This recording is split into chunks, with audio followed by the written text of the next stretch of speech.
Step 5, how do we create an inclusive interview process for returning citizens? Well, should I know, one of the top questions in that is, sub-questions is, should I know about their criminal history?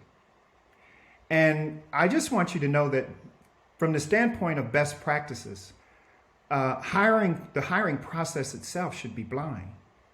And the fundamental reason for that is to limit or to reduce the bias that takes place in the process.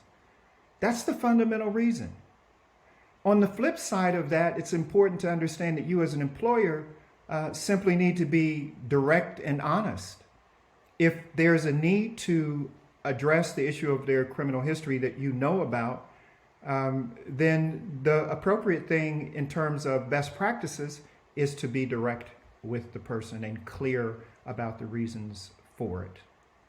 And in doing so, you're aligned with best practices across the board. Now, as we talk about best practices for an inclusive interview, there's a few areas that it's important for you as an employer to be clear about and have some concrete understanding. And so obviously you want to ask the candidate about accommodations. And when I say accommodation, I'm actually talking about, is there a need for any kind of upskilling or any of those kinds of things in a technical sense? What is it that, or accommodation in the context of what will they need to facilitate their productivity at work? And understanding those are kind of some social kind of backdrop factors.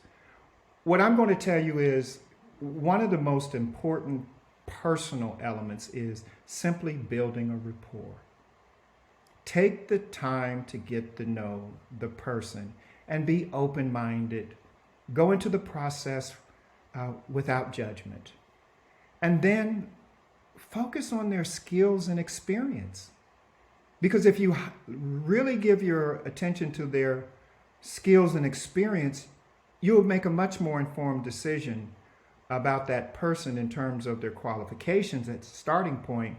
And then by building a rapport with them, you'll have some sense of their character if you take the time to get to know them.